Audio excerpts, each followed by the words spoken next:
Hey YouTube, it's your boy X back today with another video. As y'all can see, I'm in the Mustang and it's supposed to be getting rented out right now, but the guy is not coming for another 30 minutes. So I'm gonna just make a video and teach y'all a little bit of sauce that I've learned over the last couple weeks of me actually doing my Turo company.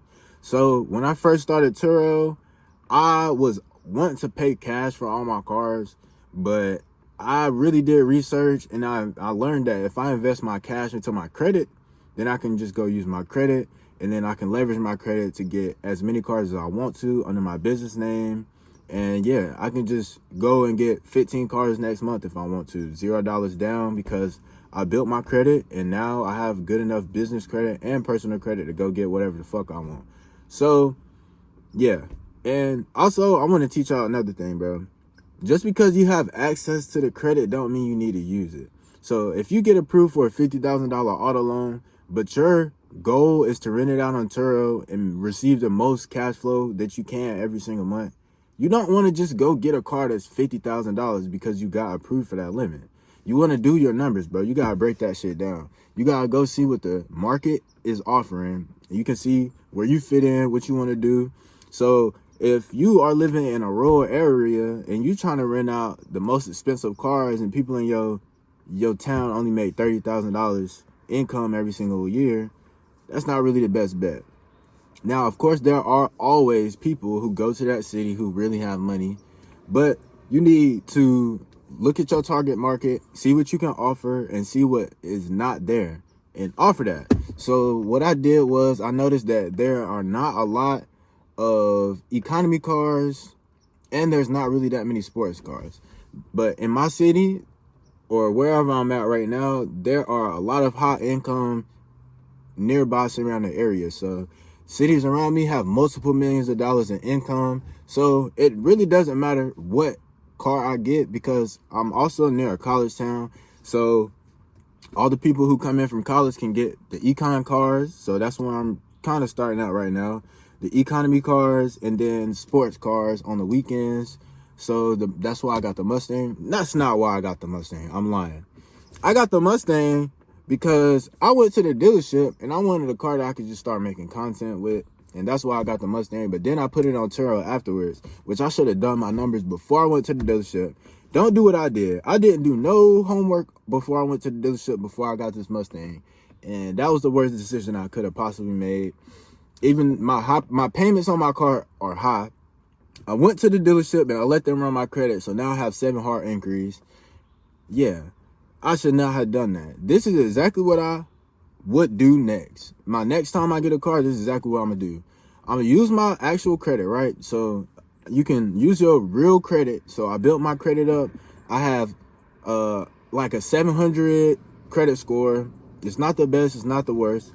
But what you can do, But what you can do is you can use your credit to personal guarantee cars in your business name. So what I would do now is use my credit and then go apply for a loan in my business name. Bank of America gives out 4 auto loans up to $75,000 total without any income documents necessary. So if you do over 75, they're going to ask for pay stubs or tax returns and shit. So keep that shit under 75. You can go get 4 cars. So you can do 10, 10, and whatever the rest is. I don't feel like doing math right now. Or you can just get 1 car that's like 50 or whatever, you feel me? Do whatever is the best for you and your circumstances. So you can go get you a scat pack and start doing YouTube videos with it. That's what I would do. I would build my credit and then go get everything in my business name so it don't report to my personal credit. So at any time I want to go get a new car or a new credit card, it's in my business name and I can go and use my personal credit to approve myself for another thing. Now, another thing I learned is that these dealerships are motherfucking scammers and the banks are scammers as well. So you have to really talk your shit, bro. You got to really know what's going on. You got to learn these laws. Now, I have been going through this for about 5 years. So at 18, I got my first car. And then after that, I sold that car and got a new car. The new car I got burnt down within the first week. So I started learning laws since then. Now it's been like 3 to 4 years and I've really been in the consumer law heavy. So I'm at the point where I know this shit down to a T. Not every single thing, but I know enough to get around. I know how to say the right phrases. I know how to get to the right people and shit. So whenever these people are out here at these dealerships trying to ask you for money down, just know that that shit is not going with us. These niggas are committing fraud every single day.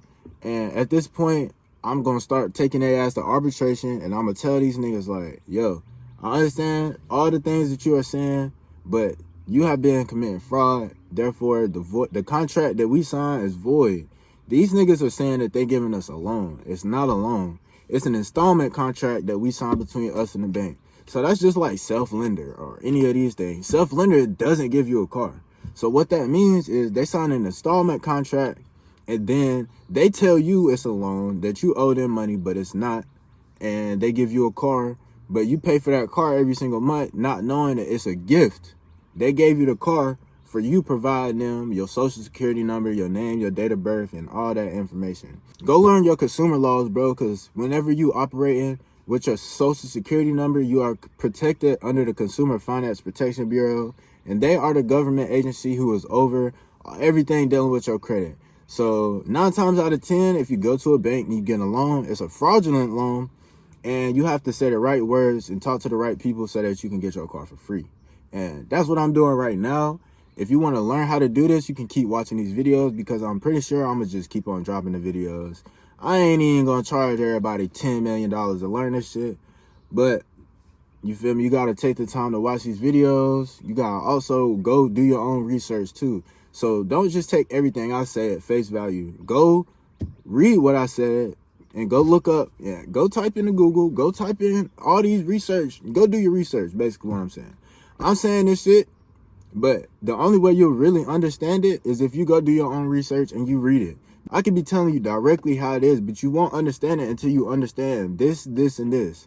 There's like multiple things that are around this whole thing in order for you to understand this one part or this one concept. So you can't see it. Wells Fargo is a corporation that is basically a securities transfer agent between you and the trust or the Federal Reserve. So all the money comes from them, and the bank is what is basically the middleman between you and them. So all the money comes whenever you sign the promissory note and say, hey, I owe you this amount of money. So that's what a Federal Reserve note is, IOU, meaning that I owe you this amount of money. So this $5 bill right here, right?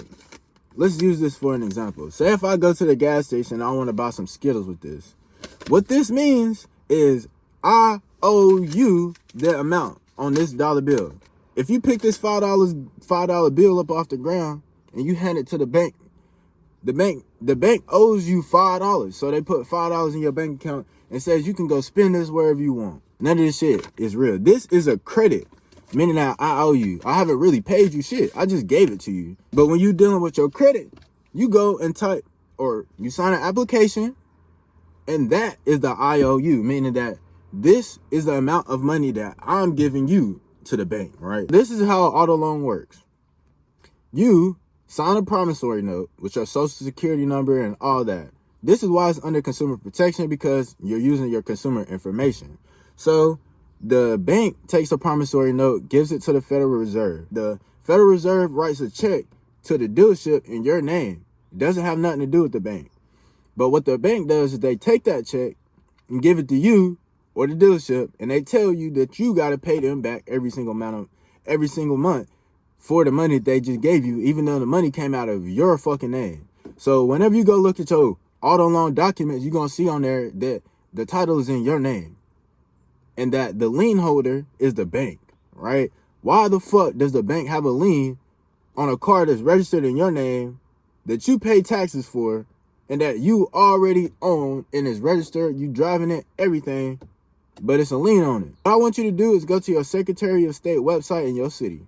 Look up the UCC 11. So you're going to do a UCC 11 lien search on your name. Type in your first name, last name, middle name. But the middle name is not like first name and middle name goes in the first name box. Middle name blank, last name is your last name. Then you're going to do a search and see if it's an actual lien. Now, what you're going to notice is within the first 21 days, it's going to be a lien posted on your name. After 21 days, they take the lien off because it's a fraudulent transaction. After 21 days, you can go print that copy out at the Secretary of State saying that I don't have a lien. It's going to come back and say no records found, no lien on my name. You can take that to the credit bureaus, to the bank, and tell all these niggas that you don't owe them money. And what they're going to do is start removing all that shit off your credit report, updating your credit report to paid. And if you don't believe me, watch these videos because I'll be showing you exact proof on me doing that shit. I'm going to show y'all the steps. I'm going through it right now, but I'm going to show y'all the facts. Once this shit come off, I'm going to show y'all niggas the facts because it's the law. It's the law. And it's not just me doing it. It's been multiple people, millions of people who actually have been through this process beforehand and have had success. If you want to continue watching me on my journey, make sure to subscribe to my YouTube channel down below, man. It's me, your boy X, and we out. One love.